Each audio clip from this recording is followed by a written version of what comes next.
जय हिंद दोस्तों। आज हम डिस्कस करने वाले कि नरेंद्र मोदी सरकार ने आखिर ऐसा क्या हुआ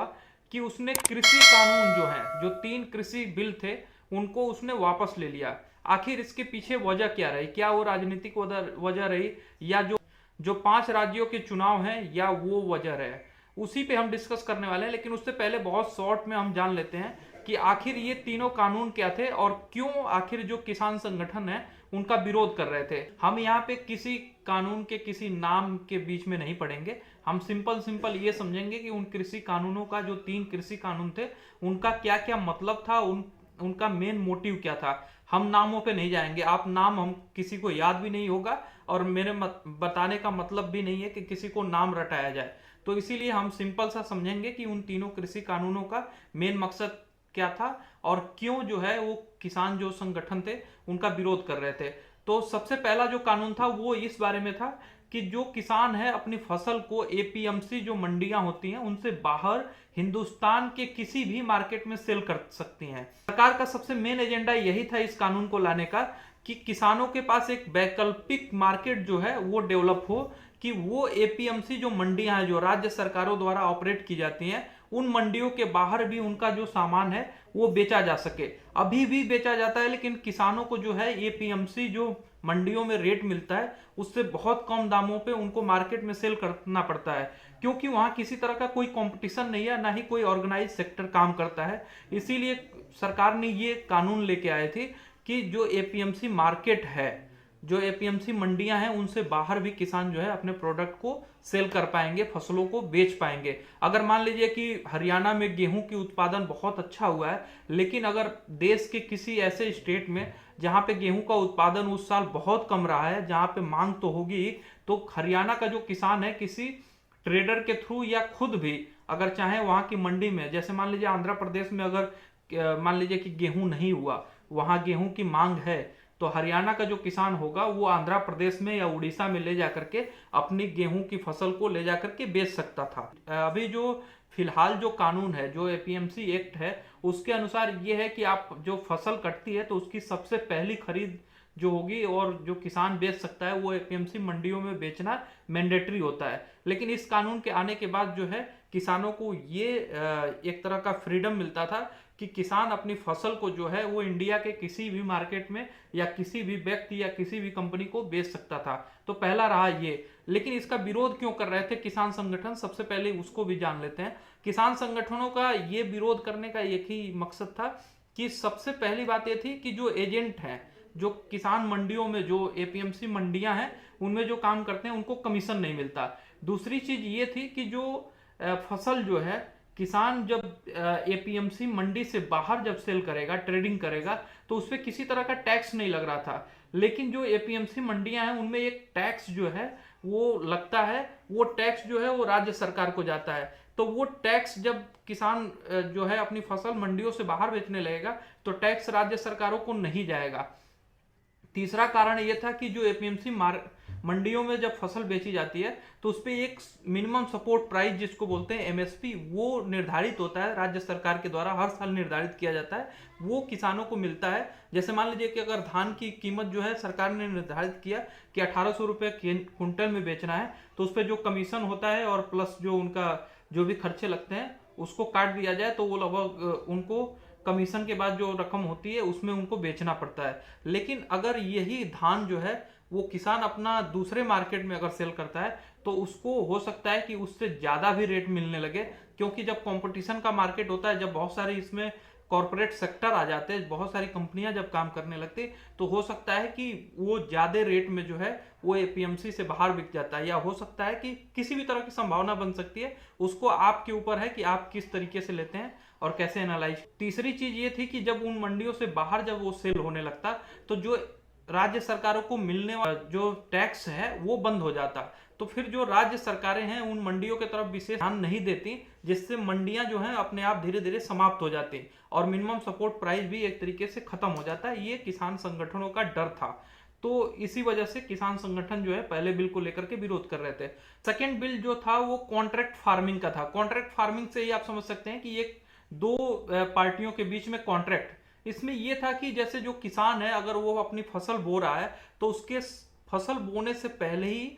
किसी कंपनी के द्वारा जो है उस फसल की रेट जो है वो निर्धारित कर दिए जाते हैं। यानी कि जो किसान है और कंपनियां हैं और कॉरपोरेट सेक्टर है, उनके बीच में जो है पहले ही कॉन्ट्रैक्ट कर लिया जाता है कि आपकी जो फसल होगी उसका क्या रेट होगा। फसल बोने से पहले ही किसान को ये पता चल जाएगा कि मेरा जो फसल है उसकी ये कीमत लगने वाली है, तो उस फसल की कीमत जो है वो पहले ही निर्धारित हो जाती है। चाहे फसल कटने के बाद अगर मार्केट में रेट ज्यादा हो या कम हो, उस कंपनी को उसी रेट पे, जो निर्धारित रेट है उसी पे फसल को खरीदना पड़ता। तो ये एक तरह का जो सरकार का दावा था कि ये इसलिए किया जा रहा है,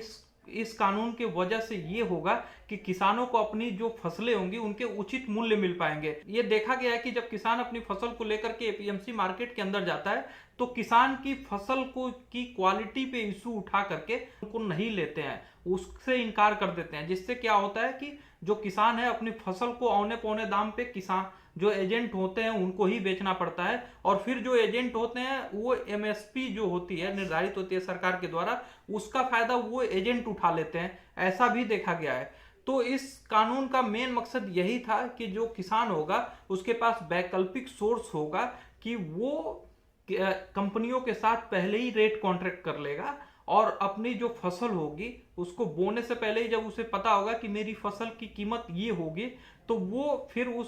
जब उसकी फसल कटने वाली होगी तो कंपनियां आएंगी, उसके खेत से ही लेकर चली जाएंगी और जो भी उसके पैसे होंगे उसको दे दिया जाएगा। तो ये एक था कि जो किसानों को फसलों के दाम होते हैं, आपने तमाम ऐसे वीडियोस देखे होंगे, तमाम ऐसी खबरें सुनी होंगी कि टमाटर की बहुत ज्यादा पैदावार होने की वजह से किसानों ने क्या किया कि 2 रुपए 1 रुपए किलो जब टमाटर की हो जाती है, टमाटर के रेट हो जाते हैं, तो सड़कों पे ऐसे ही या मार्केट में ऐसे ही किसान जो है अपने टमाटर को ऐसे रास्ते पे छोड़ देता है। या मान लीजिए कि कोई और जैसे केले की बहुत ज्यादा पैदावार हो गई, या इस तरह की बहुत सारी फसलें जब होती हैं, जब मार्केट में या उस साल पैदावार बहुत ज्यादा हो जाती हैं, तो उनके रेट इतने ज्यादा गिर जाते हैं कि किसानों को उसकी लागत भी नहीं मिल पाती है। यहां तक कि ऐसा भी देखा गया है कि किसान जब अपने खेतों से मंडियों में ले करके जाता है, जब अपनी फसल को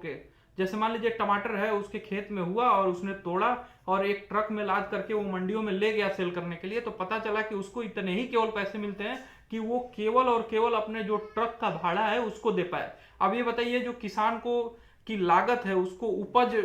करने के लिए, जो उसको खाद है, बीज है, कल्टीवेटर की जो फीस है, और प्लस उसने खुद जो मेहनत किया है वो सारी चीजें, अब प्लस उसका जो ट्रांसपोर्टेशन का खर्च है, केवल उसको ट्रांसपोर्टेशन का ही खर्च निकल पाता है, ऐसा भी देखा गया है। तब किसान क्या करता है कि उनको मंडियों में बेचता है, 2 रुपए औने पौने दाम पे बेच देता है। बहुत सारे किसान ऐसा करते हैं कि खेतों में ही उन फसलों को छोड़ देते हैं, ट्रैक्टर से जुताई कर दी जाती है, ऐसा भी देखने को मिला है। केंद्र सरकार ने इसी चीज को खत्म करने के लिए पहले ही ये निर्धारित कर दिया था इस एक्ट के थ्रू कि जब कंपनियां या कॉरपोरेट सेक्टर और किसान के बीच में रेट पहले ही फिक्स कर दिया जाएगा, तो उस टाइम पे पैदावार अगर बहुत ज्यादा हो गई, तब भी अगर मार्केट रेट 2 रुपए किलो है, अगर उनका निर्धारित रेट जो है वो 5 रुपए है, तो कंपनियों को 5 रुपए में ही खरीदना पड़ेगा। और उसमें किसान संगठनों का सबसे बड़ा ये था कि जब दोनों कंपनियां या कॉरपोरेट सेक्टर और किसान के बीच में जब रेट कॉन्ट्रैक्ट होगा, तो उस टाइम पे कंपनियां जो हैं उजूल फिजूल तरीके की जो कॉन्ट्रैक्ट है उसमें डाल देंगी, बहुत सारी टर्म्स कंडीशन डाल देंगी, जिससे किसान जो है वो फंस जाएगा। क्योंकि किसान जो है, आम किसान जो है, वो कॉन्ट्रैक्ट इतना ज्यादा नहीं जानता, लेकिन एक जो कॉर्पोरेट कंपनियां हैं या व्यापारी हैं, बहुत सारा लॉ का ज्ञान होता है, वो टर्म्स कंडीशन में बहुत सारे टर्म्स कंडीशन डाल देते हैं, जिससे किसान जो है एट दैट एंड फंस जाएगा, और किसान अपनी जो जमीनें हैं उनको भी खो देगा और बहुत ज्यादा कर्ज में आ जाएगा, और किसानों को हो सकता है कि ऐसे भी प्रावधान उसमें कर दिया जाए कि जेल जाना पड़ सकता है। इस तरीके का जो है किसान संगठन कह रहे थे और मांग कर रहे थे, इसी वजह से कि इस कानून को खत्म कर दिया जाए। इसेंशियल कमोडिटी एक्ट 2020 में ये प्रावधान था कि जो किसान है या व्यापारी है या कॉरपोरेट सेक्टर है या कंपनियां हैं, वो चाहे तो किसी भी प्रोडक्ट को, किसी भी फसल को या अनाज को, जैसे गेहूं, चावल, बाजरा, सरसों, ये जो बहुत ज्यादा आवश्यक वस्तुएं हैं, उनको भी स्टोर कर सकता है, उनका भी भंडारण बहुत बड़े लेवल पे कर सकता है, उसमें कोई सीमा नहीं थी। जबकि उसके पहले के जो कानून थे उसमें ये था कि जो इसेंशियल प्रोडक्ट हैं, जो इसेंशियल वस्तुएं हैं, उनका भंडारण जो है वो एक नियत सीमा तक ही किया जा सकता है। उससे ज्यादा करने पे उनको जेल भी हो सकती है, जुर्माना भी हो सकता है, कोई भी इससे ज्यादा स्टोर नहीं कर सकता था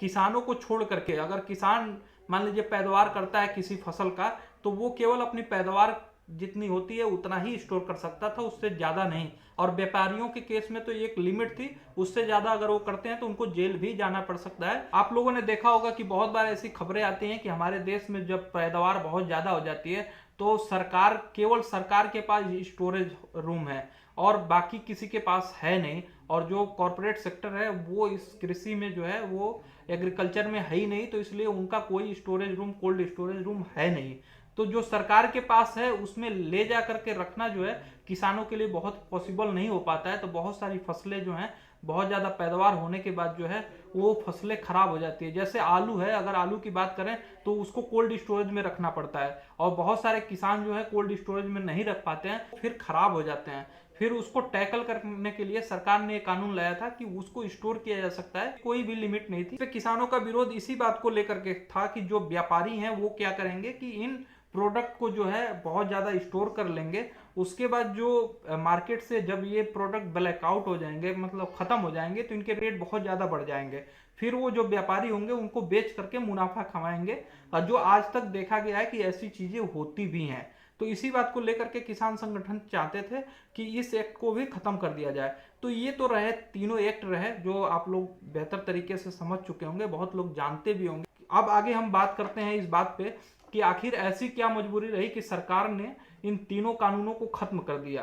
तो इसके पीछे जो है वो 3-4 वजह हैं, जिसमें से एक वजह ये भी है कि जो 5 राज्यों के जो चुनाव होने वाले हैं, राज्यों में जो चुनाव होने वाले हैं, उसमें सरकार को कहीं ना कहीं ये लग रहा था कि हम अपनी जमीन जो है वो खो रहे हैं। जैसे उत्तर प्रदेश के, पश्चिमी उत्तर प्रदेश में बहुत सारे किसान रहते हैं जो बहुत ज्यादा विरोध कर रहे थे। वैसे ही पंजाब के जो किसान हैं वो भी केंद्र सरकार और बीजेपी के बहुत ज्यादा अगेंस्ट थे। हरियाणा से कुछ ऐसी भी खबरें आई कि जब बीजेपी के जो नेता थे वो जब गांवों में गए विजिट करने के लिए, घूमने के लिए, तो उनको मार करके भगाया गया, ऐसी भी कुछ खबरें आई।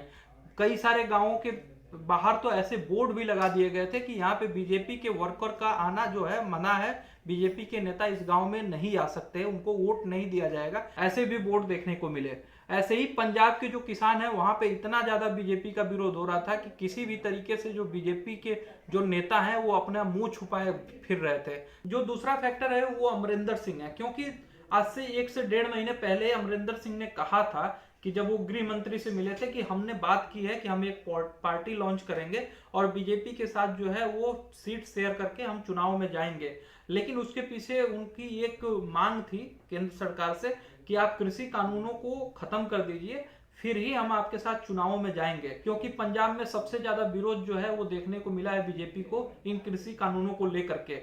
तो अमरिंदर सिंह कभी नहीं चाहते कि बीजेपी के साथ जुड़ने की वजह से उनका भी नाम खराब हो। इस वजह से भी बीजेपी ने अपने हाथ जो है इन तीनों कृषि कानूनों से पीछे खींचे हैं कि अमरिंदर सिंह के साथ मिल करके, टाई अप करके पंजाब में जो है अपनी जमीन तलाशी जाए। क्योंकि पंजाब में जो है वो बीजेपी कभी नहीं चाहेगी अब कि वो सेकंड भाई की पोजीशन में आए। क्योंकि अगर पंजाब में अमरिंदर सिंह के साथ अगर जाती है तो कहीं ना कहीं संगठन होने की वजह से बीजेपी जो है वो बड़े भाई की भूमिका में होगी और अमरिंदर सिंह की जो पार्टी होगी वो दूसरे भाई की भूमिका में होगी। लेकिन अब वो अकाली जो दल है उसके साथ वो उनका गठबंधन टूट चुका है, इसलिए वो अमरिंदर सिंह के साथ मिल करके चुनावों में जाना चाहते हैं। जो तीसरा फैक्टर था वो सबसे ज्यादा महत्वपूर्ण फैक्टर है, क्योंकि मैं मानता हूं कि इससे पहले भी इस देश में बहुत सारे चुनाव हुए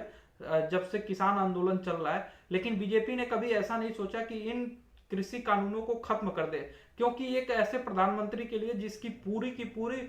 हिस्ट्री रही हो कि वो जब कोई फैसला ले लेता है तो उससे पीछे हटना जो है वो मुमकिन नहीं है। क्योंकि ये विपक्षी भी मानते हैं और ये जो बीजेपी के वर्कर हैं वो भी जानते हैं कि मोदी की ऐसी भूमिका है, ऐसा ऑरा है कि वो कभी भी अपने फैसले से पीछे नहीं हटते, चाहे जो भी सिचुएशन आ जाए। जो तीसरा फैक्टर है वो सिख कम्युनिटी है। ये बहुत बड़ा मायने रखता है, क्योंकि जो बीजेपी सरकार है वो जानती है इस बात को कि इस देश में सिखों का बहुत बड़ा योगदान है और कहीं ना कहीं ये मैसेज जा रहा था, कहीं ना कहीं ये चीजें हो रही थी कि जो केंद्र सरकार है वो सिखों को लेकर के बहुत ज्यादा सेंसिटिव नहीं है, और सिखों के अंदर ये भावना जाग रही थी कि जो केंद्र सरकार है या जो मोदी सरकार है और जो मोदी हैं वो सिखों को लेकर के बेपरवाह हैं। और क्योंकि जो उनके बूढ़े बुजुर्ग थे, जो लोग थे, जो किसान थे, वो सिंधी बॉर्डर से लेकर के और जो दिल्ली के बॉर्डर है वहां पे लगातार प्रोटेस्ट 1.5 सालों से चल रहा था, लेकिन किसी भी तरीके से जो केंद्र सरकार है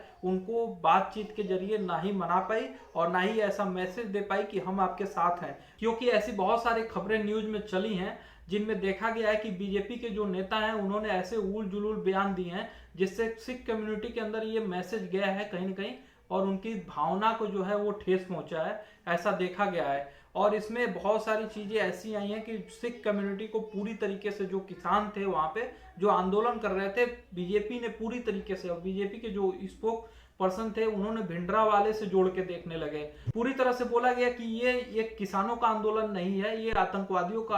आंदोलन है, ये खालिस्तानियों का आंदोलन है। तो सिख कम्युनिटी के अंदर ये मैसेज गलत गया, जिसके वजह से इसको भरपाई करने के लिए, डैमेज कंट्रोल करने के लिए बीजेपी के पास अब कोई रास्ता ही नहीं था कि सिख कम्युनिटी को एक मैसेज अच्छा जाए। उसके लिए बीजेपी ने और मोदी ने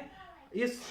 कानून को ही ठंडे बस्ते में डालना सही समझा, जिससे सिख कम्युनिटी के अंदर जो है एक अच्छा मैसेज जा सके। क्योंकि आपको याद होगा कि आज से 26 जनवरी को जब ये लाल किले की घटना हुई थी, जब वहां पे तिरंगा झंडे का अपमान किया गया था, उस समय बीजेपी ने केवल खालिस्तानियों को टारगेट किया था, लेकिन जो उसमें सिख कम्युनिटी से आने वाले लड़के थे या जो लोग थे उनको किसी भी तरीके से किसी भी केस में बहुत ज्यादा विशेष करके कठोर कार्यवाही नहीं की। ये देखा होगा आप लोगों ने। ये केवल ये इसीलिए था क्योंकि वो चाहते थे कि सिखों के अंदर जो है वो इस तरह का मैसेज जाए कि भाई हम आपके साथ हैं और हम आपको बहुत स्नेह करते हैं, ऐसा मैसेज देने के लिए ऐसा किया गया था। कुछ और कम्युनिटी के लोग अगर ऐसा लाल किले पे किए होते तो इस दिल्ली में लाशें बिछ गई होती, लेकिन सिखों के साथ ऐसा नहीं हुआ, क्योंकि सिखों को जो है वो एक मान सम्मान, एक लेवल जो है वो केवल और केवल जो है वो बीजेपी सरकार ने ये देने के लिए किया। नहीं तो ऐसा हो जाता कि अगर दूसरे कम्युनिटी के लोग होते, आप समझ सकते हैं, तो इस देश में ना जाने कितने लोगों की उस दिन लाशें बिछ गई होती, लेकिन ऐसा देखने को नहीं मिला। तो वो केवल और केवल इसीलिए कि जो बीजेपी की सरकार है वो सिखों को ये मैसेज देना चाहती थी कि भाई हम आपके साथ हैं, हम आपका सम्मान करते हैं, इसीलिए हम यहाँ पे जो है वो उस पगड़ी का सम्मान किया बीजेपी ने और केंद्र सरकार ने, ये मानना पड़ेगा। और इसी वजह से मैं मानता हूँ ये सबसे बड़ी वजह यही है कि इस कानून को जो है वो केंद्र सरकार ने पीछे ले लिया, क्योंकि उस पर्सनालिटी के लिए, उस मोदी के लिए ये बहुत बड़ा डिफिकल्ट डिसीजन है कि जिसका पूरा कैरियर ही रहा हो कि सख्त आदमी का, कि जो अपने डिसीजन को एक बार लेने के बाद उस डिसीजन से पीछे नहीं हटता। उस आदमी के लिए आप सोच सकते हैं कि मीडिया में आकर के माफी मांगना और मीडिया में आकर के अपने आप को ये कहना कि हमसे गलती हो गई और हम माफी मांगते हैं, हम कहीं ना कहीं इस बिल को जो है वो लोगों तक कन्वे नहीं कर पाए, अच्छे से नहीं समझा पाए, हम इस चीज के लिए माफी मांगते हैं और इस कानून को जो है वो हम तुरंत जो है वो वापस लेने की अपील करते हैं। आप समझ सकते हैं कि यही सबसे बड़ा जो है वो मेजर फैक्टर था जिसने काम किया इस कानून को वापस लेने के लिए। इसके साथ ही ये भी एक बहुत बड़ा फैक्टर काम किया, क्योंकि बीजेपी कभी नहीं चाहती थी कि जो इंदिरा गांधी की सरकार के टाइम पे एक टाइम पे ऐसा बन गया, माहौल बन गया था कि जो खालिस्तानी आतंकवादी थे वो एक अलग देश की मांग करने लगे थे, ऐसा ही कुछ माहौल इस समय न बन पाए। क्योंकि जो कुछ ऐसे उग्रवादी लोग हैं, जो खालिस्तानी लोग हैं अभी जो एक्टिव हो रहे थे, उनके मुंह पे ये एक तरीके से ये तमाचा हो गया, क्योंकि अब उनके पास जो है वो सिखों को भड़काने के लिए कुछ अब मटेरियल नहीं रहा, क्योंकि वो रातों रात जो है एक दिन के अंदर ही इस कानून को खत्म करने से जो सिख कम्युनिटी के अंदर जो मैसेज गया है वो बड़ा मायने रखता है इस सरकार के लिए। और इसी वजह से जो खालिस्तानियों का जो अगर कोई प्रोपेगेंडा था तो वो पूरी तरीके से एक्सपोज हो गया और पूरी तरीके से खत्म हो गया है, क्योंकि अब ना ही ये कानून रहेगा, ना ही उन किसानों को भड़काया जा सकेगा। दोस्तों, अगर आपको ये वीडियो पसंद आया होगा तो प्लीज लाइक करें एंड मेरे चैनल को सब्सक्राइब कर लें। इस वीडियो को दूसरों के साथ भी शेयर करें जिससे लोगों के अंदर जो है वो अवेयरनेस हो सके। Thank you. जय हिंद।